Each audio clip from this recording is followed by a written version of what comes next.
বেশ কয়েক মাসের জন্য বাবার বাড়ি যাওয়া হচ্ছে। তাছাড়া শীতের দিন ছোট বাচ্চা নিয়ে যাচ্ছি, ওদের তো কাপড় চোপড় এমনিতেও বেশি লাগে। তাছাড়া আপনাদের ভাইয়া হচ্ছে ওর শীতের কাপড়, গরমের কাপড় সবকিছুই শীত আসার আগেই ডবল ডবল করে কিনে দিয়েছে। তাছাড়া গত বছরের গুলোও ছিল, এখন টুকিটাকি কিছু কেনা বাকি আছে, সেগুলোর জন্য আজকে হচ্ছে আমি বের হচ্ছে। আর আমারও কিছু প্রয়োজনীয় জিনিস লাগবে। আরো আগে যেতে চাইছিলাম, কিন্তু আপনাদের ভাইয়া বলতেছে এখন যাওয়ার দরকার নেই, তুমি দেশে যাওয়ার কিছুদিন আগে যে তোমার যা যা লাগবে সবকিছু কিনে নিয়ে আসো। তো ফাইনালি আজকে আর কি যাওয়ার জন্য রেডি হচ্ছে। তো ছেলেকে আগে রেডি করিয়ে দিলাম। আমার ছেলে তো কোথাও যাওয়ার কথা শুনলে যতক্ষণ পর্যন্ত বাসা থেকে বের হয়ে না যাবো ততক্ষণ পর্যন্ত মাথাটা একেবারে খারাপ করে ফেলবে। কখন যাব, কি পরে যাবে, কিভাবে যাবে, মানে সবকিছু প্রশ্ন করতে থাকে। পারলে আমাকে রেখে চলে যায়। তো যাই হোক, ছেলেকে রেডি করে দিয়ে ফাইনালি আমিও রেডি হয়ে এখন আর কি প্রয়োজনীয় যা যা দরকার সেগুলো নিয়ে এখন বের হয়ে যাচ্ছি। নিউ মার্কেটে যেহেতু যাবো এই জন্য ভাবলাম তাহলে ফ্রাই প্যানটা নিয়ে যাই, এটার হাতুলিটা লাগিয়ে নিয়ে আসি। প্রথমত ভাবছিলাম এটা লাগাবো না, ফেলে দেবো। তো পরবর্তীতে ভাবলাম তাহলে এখন আর নতুন একটা কেনার দরকার নেই, এটাই ঠিক করে নিয়ে আসি। আমি যে পর্যন্ত বাসায় না আসবো ওই পর্যন্ত এটাই ব্যবহার করবে, তারপর আমি আসার পরে দেখে শুনে নতুন একটা কিনে নিয়ে আসবো। তো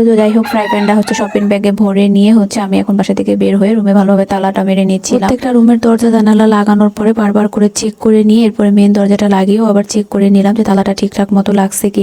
বাংলাদেশে যে হারে মানুষের বাসা চুরি হচ্ছে, এরপরে আসলে ওগুলো দেখার পরে মাথার ভিতরে পানি থাকে না। কোথাও বের হইলে বারবার চেক করে বাসা থেকে বের হয়ে তারপরে যাই। আমি আর আমার ছেলে মেন রাস্তায় আস্তে আস্তে খালামণি অলরেডি চলে আসছিল। আজকে আমাদের সাথে খালামণিকেও নিয়ে যাচ্ছি, যেহেতু আমি একটু অসুস্থ আর ছেলেকে নিয়ে একা একা মার্কেট ঘুরে সবকিছু কেনাকাটা করতেও পারবো না, এই জন্য সাথে খালামণিকে নিয়ে নিয়েছিলাম। আমার ছেলেকে অন্তত খালামণি দেখাশোনা করতে পারবে আর আমার যা যা লাগবে সেগুলো দেখে শুনে আমি সুন্দর মতো কিনতে পারবো। এই জন্য খালামণি আগে থেকে রিক্সা নিয়ে আমার বাসার সামনে দাঁড়িয়েছিল। তো আমি বাসা থেকে বের হয়ে রিক্সায় উঠে গেলাম, প্রায় মার্কেটের কাছাকাছি চলে আসছি। আমাদের চরের রাস্তাগুলো একেবারে একটা বাজে অবস্থা, কিন্তু টাউনের দিকে আসলে রাস্তাগুলো অনেক সুন্দর থাকে, তেমন একটা ঝাঁকুনি লাগে না, খুব রিল্যাক্সে যাওয়া যায় রিক্সার মধ্যে। আমাদের কামরাঙ্গীর চরের রাস্তাগুলো একেবারে বাজে অবস্থা, ওইখান থেকে আসলে রিক্সা কোনোভাবেই উঠতে ইচ্ছা করে না, কিন্তু কিছু করার নেই, বাধ্যতামূলক তো উঠতেই হবে। তো যাই হোক, আমি প্রায় আজিমপুরের কাছাকাছি চলে আসছি, কবরস্থানের পাশ দিয়ে যাচ্ছিলাম। এখন তেমন একটা আমার নিউ মার্কেটে আসা হয় না, যখনই তারপরও আসি না কেন আজিমপুরের সামনে দিয়ে যখনই যাই মনের ভিতরে কেমন যেন একটা মোচড় দিয়ে ওঠে। এই জায়গাটায় আমার সবচাইতে আপনজন মানুষ শুয়ে আছে, একটা সময় আমাকেও শুতে হবে এই জায়গাটায়। তো যাই হোক, এটি আমাদের চিরস্থায়ী ঠিকানা, আর তাছাড়া কোনো কিছুই আমাদের স্থায়ী না। তো যাই হোক, নিউ মার্কেটের প্রথম গেটে আমরা চলে আসছি, বটতলায় নেমে যাবো। নিউ সুপারের প্রথম গেট দিয়ে না গেলে তো হচ্ছে ফ্রাই প্যানটা ঠিক করতে দিতে পারবো না, কারণ প্রায় ফ্রাই প্যান, ব্যালেন্ডার মেশিন যা কিছু ইত্যাদি ঠিক করে না কেন এই সাইডটা দিয়ে ঠিক করে, এই জন্য আমরা এই সাইডটা দিয়ে চলে আসছি। খালামণি বলেই হচ্ছে মার্কেটে সরাসরি চলে গিয়েছিল, তো আবার ডেকে নিয়ে আসলাম। এখন হচ্ছে আমরা ফ্রাই প্যানটা ঠিক করতে দিব, ওই সেকশন গুলোতে আর কি যাচ্ছিলাম। তো ওইগুলো তো হচ্ছে আমি চিনি না, খালামণি চিনি। খালামণি আমাকে হচ্ছে ওই জায়গাটায় নিয়ে যাচ্ছিল। তো যাই হোক, অনেকগুলো দোকান খোঁজাখুঁজি করার পর ফাইনালি আমরা একটা দোকান পেয়ে গেছিলাম। দোকান পরে একটা দোকানে আর কি দাম দর করে আর কি আমাদের সাথে মিলে গেল। তো প্রথমে যে পরিমাণ দাম চাচ্ছিল ওটা দিয়ে আসলে আমি ঠিক করতে চাচ্ছিলাম না, পরবর্তীতে আর কি একটু দামটা কিছুটা পরিমাণে কমানো হয়েছে। ফ্রাই প্যানটা ঠিক করতে দিয়ে হচ্ছে আমি আপনাদের ভাইয়ার দোকানে যাচ্ছিলাম। তো মূলত আমি যেতে চাচ্ছিলাম না আপনাদের ভাইয়ার দোকানে, আমি বাসা থেকে বলে আসছি আমি কিন্তু মার্কেটে গেলে তোমার দোকানে যাবো না, কিন্তু কে শুনে কার কথা বাধ্যতামূলক পরে মার্কেটে এসে তার দোকানে আমার যাওয়াই লাগছিল। যদিও সে মার্কেটে থাকলে আমার যাওয়া লাগতো না, আপনাদের ভাই একটু মার্কেটের বাইরে ছিল, এই জন্য বারবার রিকোয়েস্ট করছে যে তুমি যাও। আর কি করার, বাধ্য হয়ে যেতেই হলো। তো আমি দোকানের কাছাকাছি চলে আসছি, আমাদের দোকানে কাস্টমার আসছে। তো কাস্টমারটা বের হয়ে গেলে তারপরে হচ্ছে আমার যা প্রয়োজন সেটা শেষ করে আমি এখান থেকে বের হয়ে যাবো। ওখানে যাওয়ার পর আবার দেখতেছি আপনাদের ভাইয়ার ভাইগনা দোকানে নেই, এই জন্য সেলসম্যান বলতেছে ভাবি আপনি বসেন, ও আসলে তারপরে বের হয়ে যায়। তো ফাইনালি ভাইগনা আসার পরে যে কাজটা ছিল ওই কাজটা সেরে হচ্ছে মার্কেট থেকে বের হয়ে গেলাম। আমি যখনই মার্কেটে আসি না কেন, নিউজ পেপারের যে কোকারিসের দোকানগুলো ওইখান দিয়ে আমি যখনই যাই না কেন, ওগুলো দেখার পর আসলে মাথা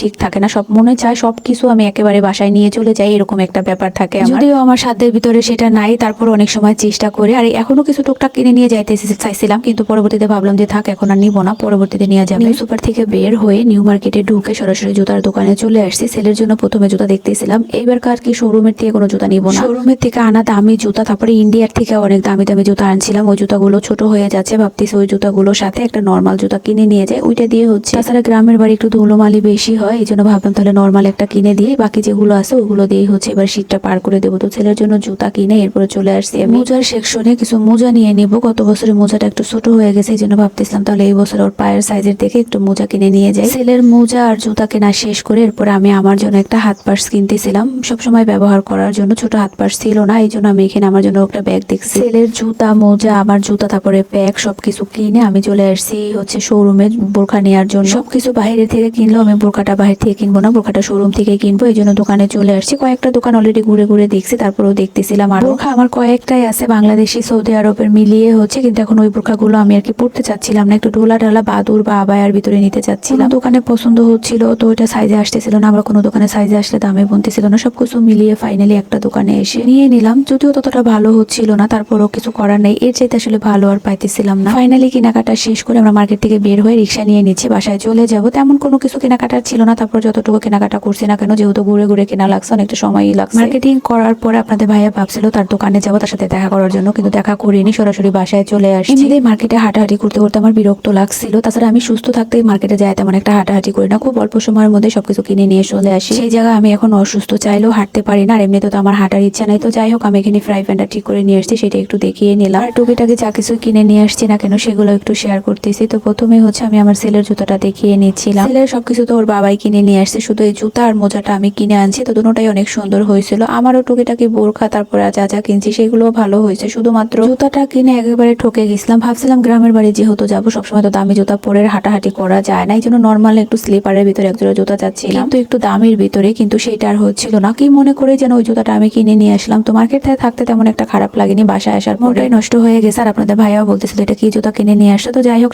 সাথে হচ্ছে আমার মোবাইলের একটা কাভার কিনে নিয়ে আসলাম। মোবাইলের কাভার ছিল না, মোবাইলের কাভারটা দেখে আমার ছেলে বারবার বলতেছে অনেক সুন্দর একটা কাভার আনছে। তো যাই হোক, কাভারটা রেখে দিয়ে, আর ওইদিকে আমার ছেলের অবস্থা দেখেন, সে জুতা মোজা পরে একবারে রেডি, কোনোভাবে এই জুতা সে আজকে আর খুলবে না। তো যাই হোক, সর্বশেষ হচ্ছে আমি যে হাত পার্সটা নিয়ে আসছিলাম, অন্য কালার আনতে চাইছিলাম, কিন্তু কালো কালারটাই বেশি ভালো লাগতেছিল। এরকম একটা পার্সের আমার অনেকদিন ধরে ইচ্ছা ছিল, কিন্তু আনা হয়নি, ফাইনালি আজকে নিয়ে আসলাম। আপনাদের ভাইয়া এর আগে আমাকে 2টা পার্স ইন্ডিয়ার থেকে এনে দিছিল, কিন্তু ওই পার্স 2টা এখন আর তেমন ব্যবহার করতে ভালো লাগে। যাই হোক, বেড়াতে যাওয়ার আগে টুকিটাকি শপিং ছিল, সেগুলো আপনাদের সাথে একটু শেয়ার করলাম। কেমন লাগলো সবাই কমেন্টে জানাবেন। ভালো থাকবেন। আজকে ভিডিওটা এই পর্যন্ত। আল্লাহ হাফেজ।